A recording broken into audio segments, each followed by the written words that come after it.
Success Leaves Clues. There's a bunch of stuff out there that if you just put it into your mind, right? How do we change how do we change our thoughts? By what we consume with our eye gates and ear gates and by being in a different environment. When I tell y'all, if you change your thinking, you change your life. Well, the way we change our thinking, this is practical. This is not just positivity and motivate. Like that's part of it. You have to have energy. You have to have positivity and right inspire and have an inspiration. But the practical way to change your thinking is to take in new things. Your eyes and your ears, what you watch and see and what you listen to, who you listen to. That is what shapes our thoughts. If you listen to the news cycle every day for 10 years, you will be a different person than the person that never watches the news cycle for 10 years. You could start at the exact same spot, but because of what you choose to consume with your eyes and your ears creates your thinking. So if you want to change your thinking, change what you're watching, change what you're listening to. And secondly, you have to change your environment. You're the average of the 5 people you spend the most time with. You're the average of the 5 people you text the most. You're the average of the 5 people you're on the phone with the most. You're the average of your 5 coworkers that you hang out with the most. You're the average of the family members you're around. Like if they think about things a certain way, you're going to think about things a certain way. If they make a certain amount of money, you're going to make a certain amount of money. It's likely you don't have the person in your circle that hangs out with you all the time that's 10 times wealthier than you are. They probably aren't hanging out with you. That's just the way it goes. You're the average of the 5 people that you spend time with. So if you really want to change your life, this is the hard part. You got to change everything about what you do. You got to change what you watch. You got to change what you listen to. You got to change who you're around. You got to be around more people that inspire you, that motivate you, that are heading in the same direction as you. You got to get around people that are 10 years, 15 years, 20 years your senior so they can give you guidance and direction. That's the key. Easier said than done. I get it. It's really hard to change our environment. It's really hard to break away from our friend group. It's really hard to break out of our socioeconomic group. It's really hard, but it's worth it, y'all. Some things I wrote down. What do you need to leave behind? What do you need to leave behind, right? In order to make sure that you get to the place that you want to go. That's right. Upgrade your circle. All right. But what do you need to leave behind? You have to examine yourself, y'all. This is for you. This is for you. Like, what do you need to leave behind? What got you here won't get you there. So, what do we need to leave behind in order to get to the next level? You know, the old rocket ship analogy? You know why it's so hard, right? A rocket ship, you know, SpaceX, right? Doesn't matter if you like Elon or not, right? They're doing amazing things. A rocket ship, a lot of G force at the bottom, a lot of friction, a lot of struggle, a lot of all of that. Then it lifts off. Then it starts to get into orbit. It sheds a certain part of itself in order for it to get into orbit and continue to go. This is life. This is life. Where you are right now versus where you want to go, there's a lot of friction. There's a lot of G force. There's a lot of tension. There's a lot of this rumbling. Most people can't handle that rumbling to take off. But once you start to take off, some of those parts have to start falling off you. They got to start dropping. You got to start releasing those things so you can get higher up and you can start to really glide into orbit. It's our life. So we got to be willing to let go of some things. We got to be willing to go through the tension of life in order to get to the next level. Say yes to your life and your dreams. Say yes to your, don't say no. This is a habit. This is something that you can teach yourself how to do. Say yes to your life. Say yes to your dreams. Say yes to opportunity. Say yes to the things that scare you. I was just having this conversation with somebody yesterday, and we were talking about their job and why they were convincing themselves that they loved their job. Even though it doesn't fulfill their vision, they convince themselves that they love it. And I said, it's because You're comfortable there. You know what the work will be. You actually feel like you get significance from the work that you do, helping. He's an educator, right? Or in education, right? So he gets significance from that. It feeds a part of him, but it's very far away from the vision that he says he has. And I'm like, because that's your comfort zone. That's your comfort. Like comfort zones they don't always feel bad. That's why they're called a comfort zone, right? They're comfortable. You like it. It's like being in a warm blanket. Like when it's cold out, you're comforted by a warm blanket, but nothing grows in our comfort zone. You can't get to the life that you want in your comfort zone. So you got to start saying yes to your life and your dreams. Don't let your past experiences determine your future accomplishments. Man, I wish more people understood this. Don't let your past experiences determine your future accomplishments. Whatever you've done has no bearing and no mark on what you could do if you just change how you think, if you just adapt different ideas, if you just apply yourself differently, if you get out of your comfort zone. Whatever you did in the past actually has set you up to be able to do what you need to do in the future, if you can see it that way. But it's all about how you think about it. Whatever you're seeking is seeking you. Keep your arrangement, keep your agreements with yourself. Find people that keep their agreements with themselves. Again, this is how you build self-trust. This is how you build self-confidence, is when you keep your word to yourself. You say you're going to do something, you do it. Is that your identity?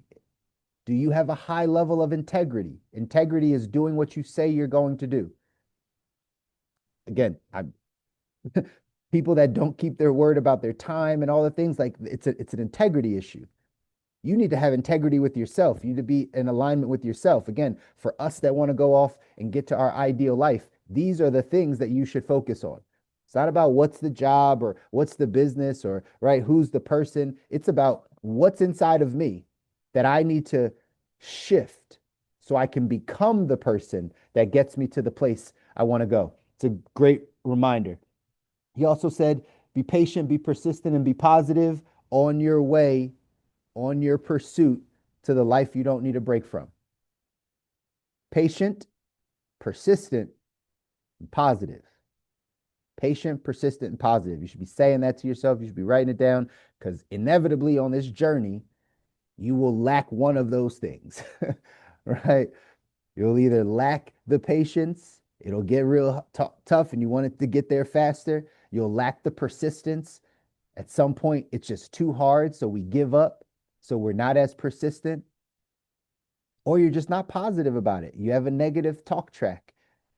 The majority of the stuff we say to ourselves is negative. That's why you hearing these words and switching how you think is going to help you talk better to yourself. But you got to have those things on the pursuit of the life you don't need a break from. Lastly, he says your commitment is standing up for your life. When you commit to something, that is you outwardly standing up for your life, for the things you want, for where you're going. In our text, 177 Mental Toughness Secrets, again, it says champions make do or die commitments. They make commitments. What are your commitments? What are your do or die commitments? What are you going after? What are you persistent in? What will you not give up on? Hopefully it's your life. Hopefully you won't give up on your life. Hopefully you won't be the person that gets a little bit closer to that end of the road and be like, I'm just going to settle in here. I'm not going to keep climbing this mountain. I'm not going to keep trying to get better. I'm not going to keep learning and growing. Life threw me the haymaker. I got sick. My mom died. My dad died. This thing happened. I'm not going to keep working. Right? That's not us. That's the masses. That's what most people do. That's why they don't get to the life that they want. But you have to be more mentally, emotionally, spiritually tough. You have to continue to grow. Remember, y'all, this is what I'm taking you through is the mental, emotional, spiritual gym. This is the gym.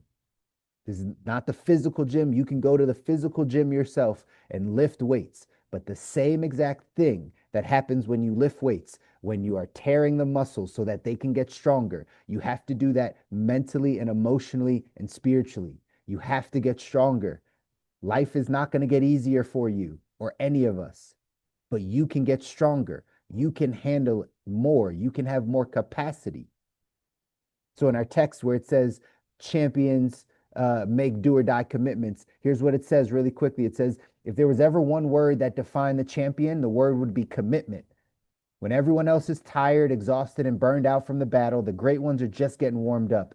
It's not that they don't fatigue, but their commitment to keep their commitment to their dreams keeps them going. Average people think it would be nice to achieve their goals as long as it doesn't get too uncomfortable or painful. Champions don't recognize pain because they have made a commitment to do what it takes to win. Amateur performers make a commitment and approach it like a hobby. Professional performers make a commitment and approach it like a war, knowing that they will have to endure an unknown level of suffering along the road to victory. Amateur performers always question the price they have to pay for success. Champions pay whatever price it takes to win. This small difference in mental strategy makes all the difference in the world. Commitment is more about making a decision to do whatever it takes to succeed than anything else. Yet only the pros seem to be able to get themselves to make these decisions. Commitment is more about making a decision. Commitment, like Les Brown said, is about you standing up for your life. That cannot be swayed. That is not something that you will give into. That is something you will be persistent on because it's your life. It's what you want of your life, the vision of your life. You only get one of these. So you have to go. You cannot give your power away to your family, to your friends, to society, to what people think. You make commitment to yourself and then know that the road will be hard. Like it said, right? Amateurs, like they try to negotiate the price and approach it like a hobby. This is not a hobby. This is your life. People are counting on you. You've heard me say that to you before, right? People are counting on you. They're counting on you to win. There's someone in your family counting on you to get this information and do something with it. There's someone in your life that will be in your life in 5 years, in 7 years, that's counting on you to get this information and apply it so you can be mentally, emotionally, physically even stronger to handle what's up ahead. But are you committed? Are you committed to your life? Are you committed to doing the work? I'm going to challenge you all today to make sure that you are. The action step says make a list of the 5 most important things you are committed to in your life. And ask this critical thinking question: are my habits, actions, and behaviors congruent with my commitments? If you write down what you believe you're committed to, then you have to ask yourself, are my habits, actions, and behaviors congruent with my commitments? If the answer is no, you get to change it. It's the great part about what we do. None of us are at the finish line. There really isn't a finish line till we die, right? But you get another opportunity every day to get one step closer. One step closer to your goals, one step closer to your dreams, one step closer to the man or woman God called you to be. It takes you being intentional about getting to that life, making some commitments. And a commitment is just a decision to stand up for your life, y'all. Do something that challenges you, that your future self is going to thank you for. I love you guys. I want you to win. You deserve it. Your families deserve it. You got to go out and make this thing happen, though.